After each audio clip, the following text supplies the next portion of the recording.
In this episode of the Old Seadog. This is all falling to bits. This needs to be cut out.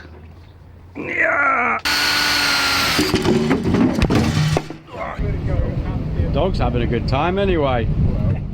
Yes.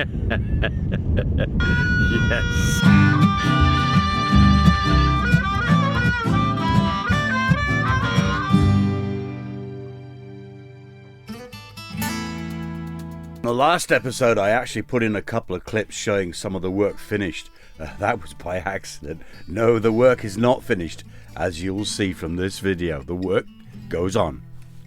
I have now taken up all of the bad parts of the deck. It's taken me the best part of a week. It's even other people in the boatyard are like, oh my god. I've just been tack, tack, tack, tack, tack, tack, banging away with the hammer non-stop. Now I've got to de-rust it, which is the important part, because if it's not done properly, the whole thing will be a waste of time. No doubt a lot of this will come back again. It's like with any boat like this, it's an ongoing thing, maintenance, repair, but I don't want to have to do all like this again, so I'm hoping most of it will be good, and that depends on me and how well I do it. So to work this morning, it's already hot. I'm going to tent up this side of the boat now. I wouldn't think twice about this sort of stuff years ago, but now it hurts to do it. It hurts to kneel, painful. So I'm just discussing whether to have another cup of coffee or not. I'm just putting off the inevitable. One of the jobs I've got to do on the boat is the windows, or as they're correctly called, portholes.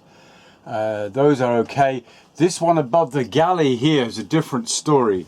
It's been leaking and water's coming down, as you can see through there, and it's through the frame, not the window itself. You can see there's a liner here, this metal thing. I've taken the screws out of that. I can't remove it because the top part of the hinge is in the way, but that's enough to loosen, well, it's to disconnect everything, but getting it out is another matter.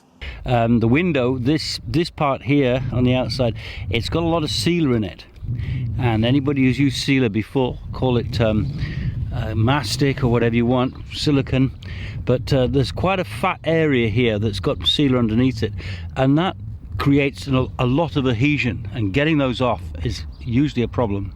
This is the bad one, and there's not been much corrosion lately, but constantly I'm having to redo this because water is leaching through and into the body of the boat. I'm getting this off very slowly because the thing is, as I said, there's a lot of adhesion underneath here with all the mastic, and you don't want to bend this, so you've got to go slowly, slowly, slowly. I've been using a soft bladed thin thing like this, and then working its way in and underneath to separate the mastic under there, and when that's done I can slowly lever this out, but I can be very careful. I don't want to break it. The thing is, I want it out so I can cure the rust that I know is down here. There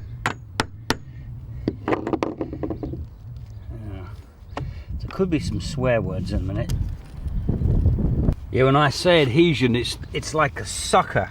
And once you break it free, you know, that suction goes and out comes the window. I'm pleased with that. There's no damage. It's still flat. She should go back in again after a good cleanup.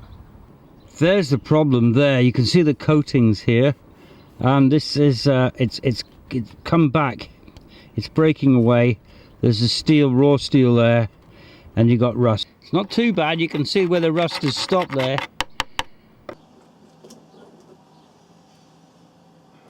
And the next job is going to be a bit horrible. I hate this stuff. It's an insulation. I don't know if they use it in other countries, but in England they use it a lot in houses, and it's very nasty stuff. You don't want to breathe that in. Yeah, the window's been leaking and there's rot. You can see one of the frames from the boat here has also got rot in. That's the back side of the panel. That's the window aperture there. You can see that wood is all rotten. What am I going to do? Where does it stop? We were actually due rain today, so I put some plastic over there. You can see the mess that's come out. I'm going to de-rust this frame here. That's got a little bit of rust on it. Got the back of the boat to do, but I think next on the list is the anchor locker, which is, as you can see, completely empty.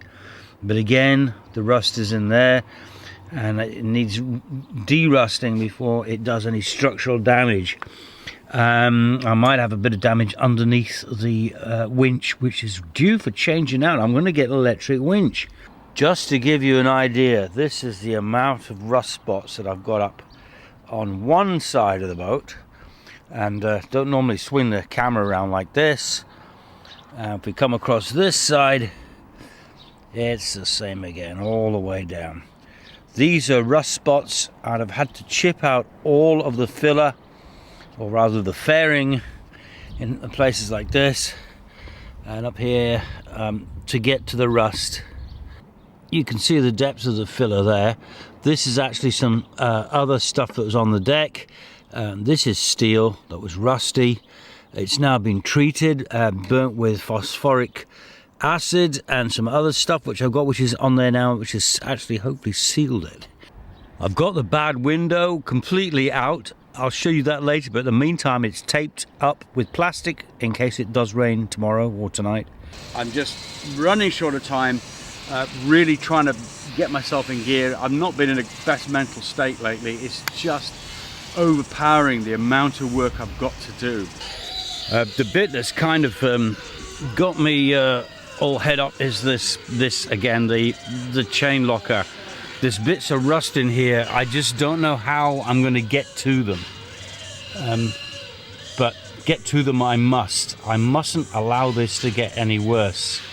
On the brighter side of things, the decks are coming along. You can see here it has a black finish. That's the final coat of several coats of rust killer, and then it's a kind of a barrier coat that goes on and seals all the rust up. People who will have watched the episodes will know that a lot of times I have to pull the anchor up by hand. That's because this is about as good as useless. It comes up so slowly, you can hand crank it. It's completely manual, but for efficiency it's better to hand over hand the chain and get it on board. Yeah, so it's got to go.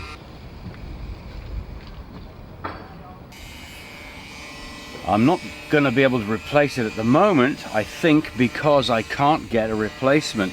Here in New Zealand, everything is flown in, and winches for some reason tend to be hard to get and expensive when you've paid for the shipping costs.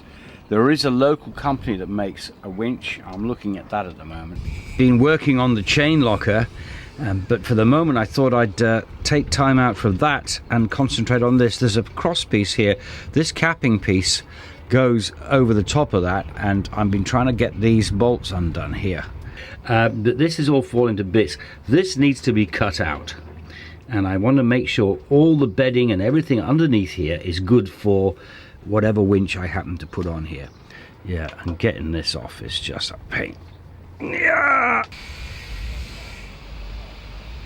Couple of hours later, and all looks a little bit different. Next to a big pile of tools, because it took that many tools to get it off, there is the winch. Yes, to say it was a complete bitch is an understatement, excuse my bad language, but there was a lot more bad language going on while I tried to get it off. I did actually keep my cool. I'm not too bad today. Some days this sort of thing would wind me up, but it's off, it's done. Okay, you can see this here. This is what I wanted to get to.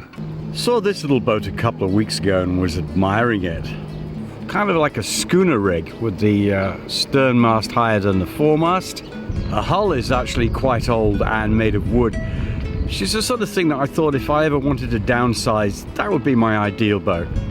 Turns out it belongs to one of my followers. Rob's been following me for some time now, and just by chance we met up and said hi.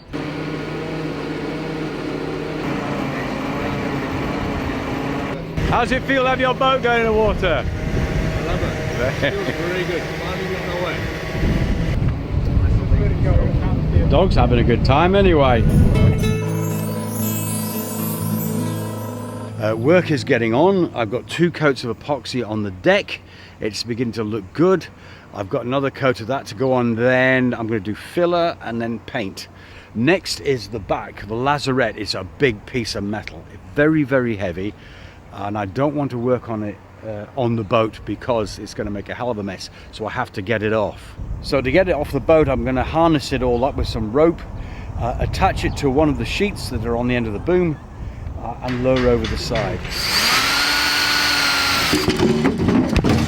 Oh, son of a bitch. I knew that was going to happen. I've got to get that off the boat without killing anybody. Well, it's off at least. You can see the damage there. I've got to repair that, and the rest is on the lid itself. Gotta say, the guys that work at the marina are brilliant. This is Mo, a friend of mine. I kind of talked him into helping me, and we lugged that big beast off the boat safely down onto the ground. Lots of river traffic this morning. I'd rather be out on the river than sitting in a hot, dusty boatyard working, but stuff that's got to be done.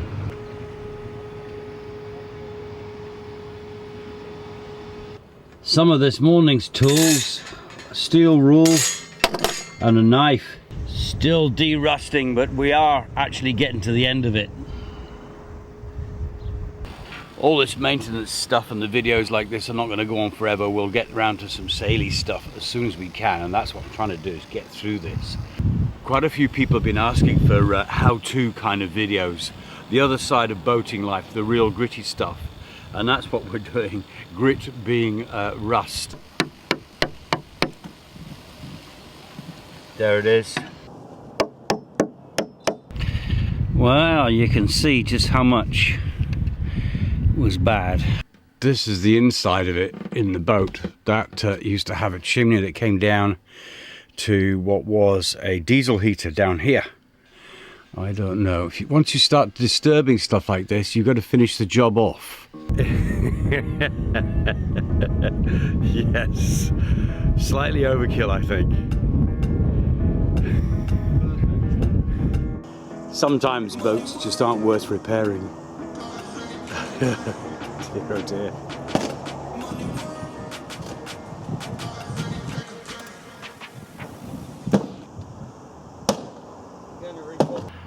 It's a beautiful morning on a weekend, and there's this. Hundreds and hundreds and hundreds and hundreds and hundreds of joggers.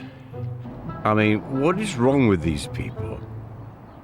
It's not, it can't be healthy for you. Everywhere you look along the riverbank, there's just joggers.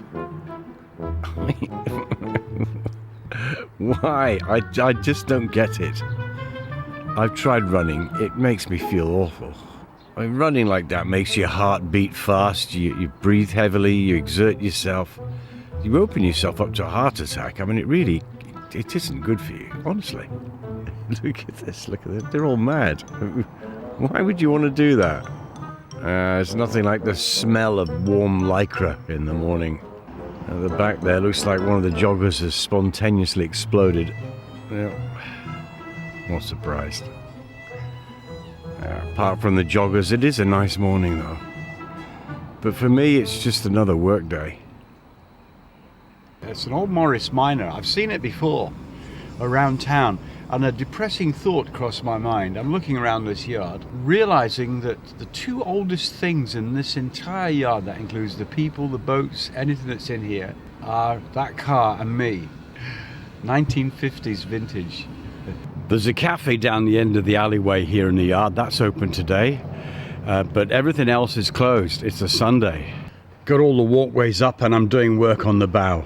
The bow, of course, gets a lot of action with all the saltwater spray going over her, so needs extra work and protection. Overall, not too bad though. There's a couple of little dings on the bow section that need repairing. That one's right through to the steel. Then there are places like this further down which are under the waterline. You can see the coating there. That's the coating that's on the hull. A 2-pack coating and primer. But overall, after 2 years in the water, very little damage. There's another little spot here, but that's actually too. You can probably see the rust there. It's very slight. That's just happened since the boat's come out of the water. The bottom of the keel, again, I mean, this is solid steel. so it can be allowed to rust a little bit, and it's the bit that gets hit the most, especially when I'm on the helm. These are sink anodes. I've got 6, 7, 8 of them on the hull. This is one of them. They're not too bad. What they do, any electrolysis, electrical activity in the water, because remember it's a steel boat sitting in salt water, this dissolves first before the hull. That's basically what it does. Electrolytic action, I can't even say it, but anyway, it's things to do with electric stuff. But yeah, they're good. They're good so far, so that's all right. On the propeller shaft, it's a completely different story. There were 2 zinc anodes. There's only one now. The other was there, and that's rottened off. That's a new word I've come up with, rottened off. It literally fell off. It dissolved, which is what it's meant to do. It's a sacrificial anode. That would be a better way of putting it. And as you can see, the bolts that hold this one on, this is only just on. So I've got 2 on order. I'm going to replace those. This is what's known as a P bracket, and it holds the propeller shaft after it comes out of the boat, and there's a propeller there, and in there is a bearing called a cutlass bearing. They can wear out, and then you have to remove the propeller shaft, knock it out. They're hard to, you usually have to cut them out. It's like a sleeve that's in there, but this one hopefully and thankfully is good. There's a little bit of rust around the casing here, but the cutlass bearing is still good. That might squeak, it's tight, but that's fine, it's dry. Normally it would be wet, of course. But there's no play, there's no shake in the shaft. That is a rope cutter that's on there. That's all good. The propeller itself has got quite a bit of build-up on it. This is from the shells of various things that have been living on here. And that'll come off. A bit of vinegar, a bit of elbow grease, a bit of scrubbing, that'll come clean. But the propeller itself, I mean, that's not important. The propeller is the important thing. Let's see if there's any damage on the leading edges of the blades and the trailing edges, and the blades are all complete, and that's fine. And of course, very important, the nut that holds it on. One of the things I don't like about Shaddy is she's got a free hanging rudder. On a lot of boats you'd have a skeg, which would be part of the boat joined like that and running down in front of the rudder, and then possibly just going a little bit around like that, and that skeg would protect the rudder. But that is just free hanging, so it is very, very vulnerable, and luckily so far all good, because you don't ever want to bang anything with that. Like the rest of the boat, the rudder is steel and it's hollow, so you want to make sure that it doesn't get a leak in. You don't want seawater getting inside that, and so far so good, no leaks in it. You don't want to have a leak in your steel rudder. And there's one of the 2 sacrificial anodes on here, slightly different, but it's the same thing, one on this side and one on the other. But this is damaged because for some reason on this trailing edge is where I used to get a lot of sea growth, and when you pull that off it damages the coating. But again, looks worse than it is.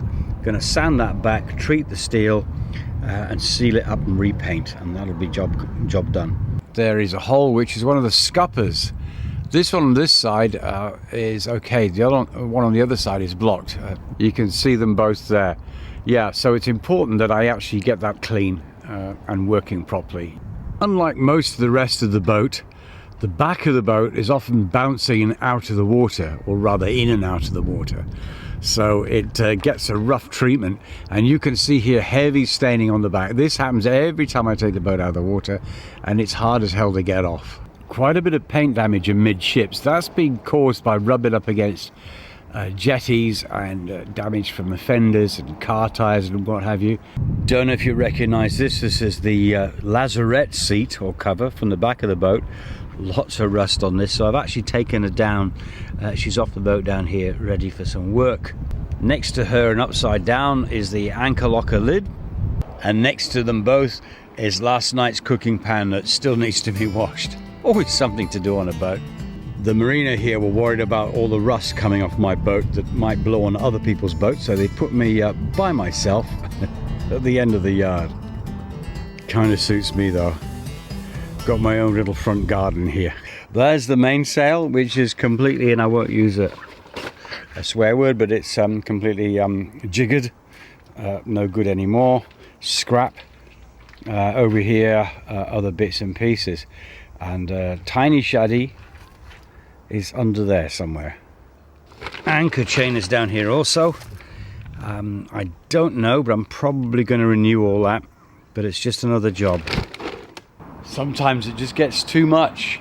Just one person doing a boat like this, it's hard work, but it must be done, and it's all a matter of getting your head around it. The sun just came out, and it's now, I thought I'll just stop for a few minutes and film this. Now the sun's come out, so I got to work up there in the heat with a white boat that's made of metal reflecting on me.